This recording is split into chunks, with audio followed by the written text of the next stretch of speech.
Continuação da leitura do livro Pai Rico, Pai Pobre, de Robert Kiyosaki, página 25, parte 2. Uma lição de Robert Frost. Robert Frost é o meu poeta favorito. Embora eu goste de muitas de suas poesias, a minha preferida é They Hold Not Talking. Quase todos os dias recorro às suas lições. O caminho não escolhido. Num bosque amarelo, dois caminhos se separavam, e lamentando não poder seguir os dois, e sendo apenas um viajante, fiquei muito tempo parado, e olhei para um deles tão distante quanto pude, até onde se perdia na mata. Então segui o outro, como sendo mais merecedor, e tendo talvez melhor direito, porque coberto de mato e querendo uso, embora os que por lá passaram os tenha realmente percorrido de igual forma. E ambos ficaram essa manhã com folhas que passo nenhum pisou. Guardei o primeiro para o outro dia, embora sabendo como um caminho leva para longe, duvidasse que algum dia voltasse novamente. Direi isto suspirando, em algum lugar daqui a muito tempo. Dois caminhos se separavam em um bosque, e eu escolhi o menos percorrido, e isso fez toda a diferença. Robert Frost, 1916. E isso fez toda a diferença. No correr dos anos, pensei muitas vezes no poema de Robert Frost, ao escolher não dar atenção aos conselhos e atitudes quanto ao dinheiro do meu pai muito instruído. Tomei uma decisão dolorosa, mas foi uma decisão que determinou o resto da minha vida. Com a decisão de quanto a quem dar ouvidos, teve início minha educação sobre o dinheiro. Meu pai rico me deu lições ao longo de um período de 30 anos, até que eu cheguei aos 39 anos de idade. Suas lições pararam quando ele percebeu que eu conhecia e entendia plenamente o que ele estava tentando martelar na minha cabeça, às vezes bastante dura. O dinheiro é uma forma de poder. Mais poderosa ainda, entretanto, é a instrução financeira. O dinheiro vem e vai, mas se você tiver sido educado quanto ao funcionamento do dinheiro, você adquire poder sobre ele e pode começar a construir riqueza. O motivo pelo qual o simples pensamento positivo não funciona é porque a maioria das pessoas foi à escola e nunca aprendeu como o dinheiro funciona. E assim passam suas vidas trabalhando pelo dinheiro. Como comecei com apenas 9 anos, as lições que meu pai rico me ensinou foram simples. E quando tudo foi dito e tudo foi feito, encontramos apenas 6 lições, repetidas ao longo de 30 anos. Este livro trata dessas lições, expostas de maneira mais simples possível, da forma como meu pai rico as passou para mim. Essas lições não pretendem ser resposta e sim marcos que o ajudarão a você e a seus filhos a se tornarem mais ricos. Não importa o que aconteça em um mundo de crescente mudança e incerteza. Lição 1. Os ricos não trabalham pelo dinheiro. Lição 2. Para que alfabetização financeira? Lição 3. Cuide de seus negócios. Lição 4. A história dos impostos e o poder da sociedade anônima. Lição 5. Os ricos inventam dinheiro. Lição 6. Trabalhe para aprender, não trabalhe pelo dinheiro. Capítulo 2. Lição 1. Os ricos não trabalham pelo dinheiro. Pai, como é que a gente fica rico? Meu pai largou o jornal. Por que você quer ficar rico, filho? Porque a mãe do Jimmy chegou hoje num Cadillac novo e eles iam passar o fim de semana na praia. Ele chamou 3 amiguinhos, mas Mike e eu não fomos convidados. Eles disseram que não chamavam a gente porque éramos garotos pobres. Falaram isso mesmo? Perguntou meu pai incrédulo. Falaram mesmo, respondi magoado. Meu pai balançou a cabeça em silêncio, ajeitou os óculos e voltou para a leitura do jornal. Eu fiquei esperando a resposta. Era o ano de 1956. Eu tinha 9 anos. Por algum golpe de sorte, eu frequentava a mesma escola pública onde estudavam os filhos dos ricos. A cidade vivia especialmente em função das usinas de açúcar. Os gerentes das usinas e outras pessoas influentes da cidade, como médicos, proprietários de estabelecimentos comerciais e gerentes de bancos, matriculavam seus filhos nessa escola. Terminando o primeiro grau, estes iam em geral para colégios particulares. Eu fazia parte desta escola porque a minha família morava num lado da rua e se morasse no outro eu teria ido para uma escola diferente e meus colegas seriam de famílias mais parecidas com a minha. Concluindo o primeiro grau, estes garotos e eu faríamos o segundo grau também em escolas públicas. Não havia colégio particulares para eles ou para mim. Meu pai finalmente largou o jornal. Senti que estava pensando. Filho, começou lentamente. Se você quiser ficar rico, você tem que aprender a ganhar dinheiro. E como eu ganho dinheiro? Perguntei. Use sua cabeça, filho, respondeu sorrindo. O que na verdade queria dizer, isso é tudo o que eu vou lhe dizer, ou não sei a resposta de modo que não me perturbe. Forma-se uma parceria. Na manhã seguinte, contei para o meu melhor amigo Mike o que o meu pai tinha falado. Tenho a impressão de que Mike e eu éramos os únicos garotos pobres da escola. Também Mike estava nessa escola por um golpe de sorte. Alguém tinha traçado aleatoriamente a linha divisória dos distritos escolares e nós acabamos na escola dos garotos ricos. Não éramos pobres de verdade, mas sentíamos como se fôssemos, porque os demais garotos tinham luvas de beisebol novas, bicicletas novas, tudo novo. Mãe e pai nos davam o básico, comida, teto, roupa, mas isso era tudo. Meu pai costumava falar, se você quiser alguma coisa, trabalhe para obtê-la.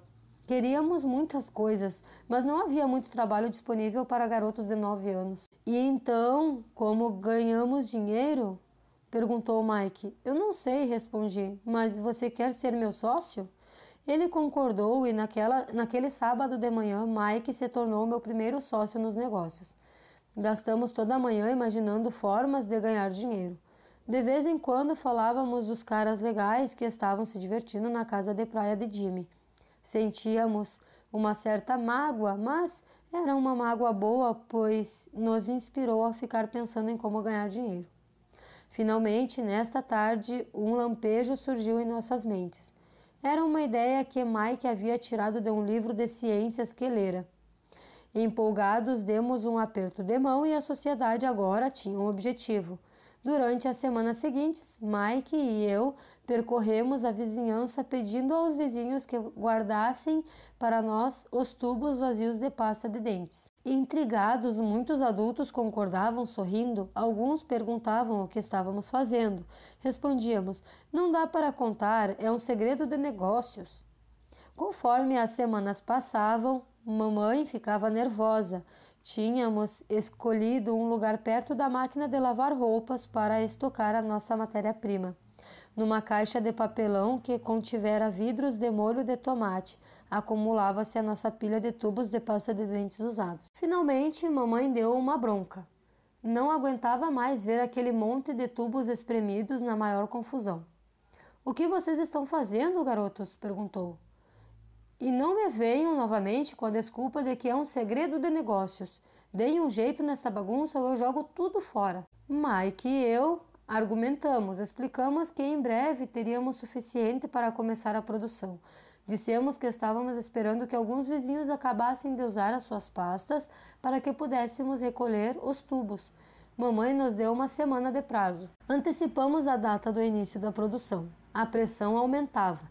A minha primeira sociedade já estava sendo ameaçada por uma notificação de despejo do nosso armazém feita por minha própria mãe. Mike se encarregou de apressar o consumo das pastas, informando que os dentistas recomendavam a escovação mais frequente dos dentes. Comecei a instalar a linha de produção. Um dia meu pai chegou em casa com um amigo para mostrar como os garotos operavam a linha de produção a todo vapor. Perto da garagem, por todo o lugar havia uma fina poeira branca. Numa mesa comprida se alinhavam embalagens de leites trazidas da escola e no forno japonês da família as brasas do carvão brilhavam, gerando o máximo de calor. Papai caminhava com cuidado. O carro fora estacionado próximo ao portão da rua porque a linha de produção estava na frente da porta da garagem. Quando ele e seu amigo se aproximaram, viram uma vasilha de aço em cima das brasas e dentro dela os tubos de pasta de dente derretiam. Naquela época não havia tubos de pasta de dente de plástico, eles eram de chumbo. Por isso, depois que a pintura queimava, os tubos dentro da vasilha derretiam até ficarem líquidos. Com a ajuda do pegador de panela da mamãe, nós despejávamos o chumbo derretido através de um pequeno furo nas embalagens do leite que estavam recheadas de gesso. O pó branco do gesso, que ainda não fora misturado à água, estava por toda a parte. Com a pressa, tínhamos derrubado o saco de gesso e parecia que toda a área fora atingida por uma nevasca. As embalagens de leites vazias serviam para fazer moldes de gesso. Meu pai e seu amigo nos observaram enquanto vertíamos o chumbo derretido num pequeno buraco no topo de um cubo de gesso. Cuidado, disse meu pai. Fiz que sim com a cabeça, sem olhar para cima.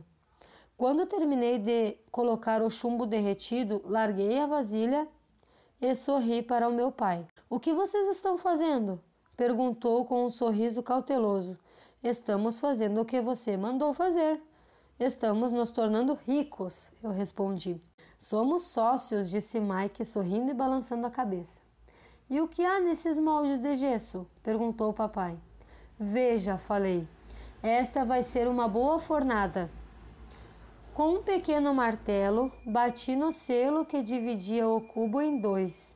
Com cuidado, puxei a parte de cima do molde de gesso e uma moedinha de chumbo caiu. Minha nossa, falou o papai, vocês estão cunhando moedinhas de chumbo. Certo, falou Mike, estamos fazendo o que o senhor disse, estamos fazendo dinheiro. O amigo de meu pai se virou e caiu na gargalhada. Meu pai sorriu e balançou a cabeça. À sua frente estavam, além do fogo e da caixa de tubos de pasta de dentes vazios, 2 garotos cobertos por uma poeira branca rindo de orelha a orelha. Meu pai pediu que largássemos tudo e nos sentássemos com ele no degrau da frente da casa. Sorrindo, nos explicou carinhosamente o que significava a palavra falsificação. Nossos sonhos estavam desfeitos. Você quer dizer que isto é ilegal? Perguntou Mike com um soluço na voz. Deixe eles, disse o amigo do meu pai. Eles podem estar desenvolvendo um talento natural. O meu pai olhou para ele furioso. Sim, é ilegal, falou o papai calmamente. Mas vocês demonstraram muita criatividade e ideias originais. Continuem, estou orgulhoso de vocês. Desapontados, Mike e eu ficamos sentados uns 20 minutos antes de começarmos a arrumar a bagunça. O negócio fora encerrado no próprio dia da inauguração. Varrendo a poeira, olhei para Mike e falei.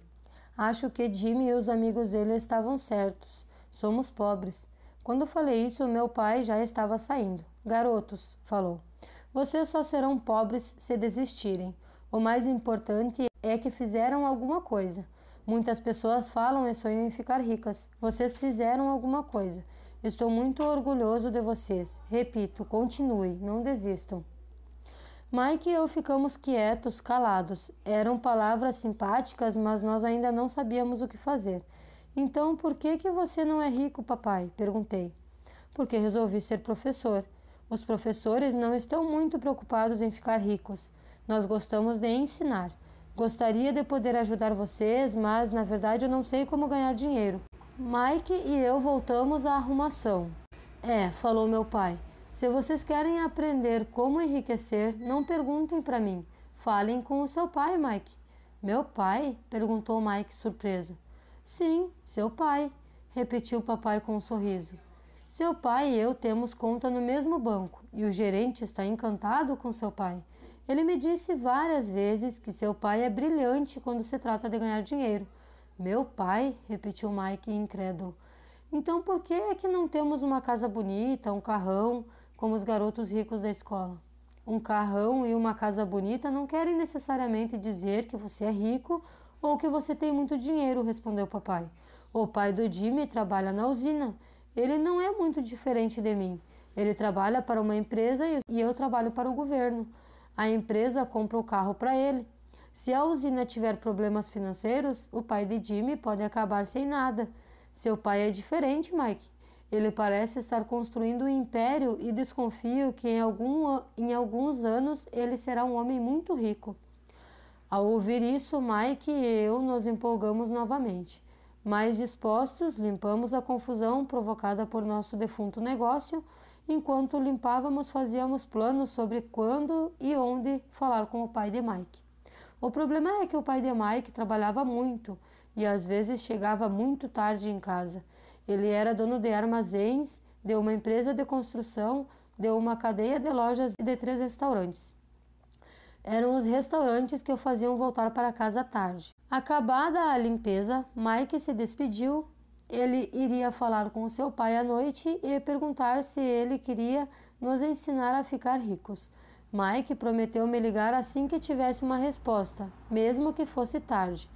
Às 20h30 tocou o telefone. Ok, falei.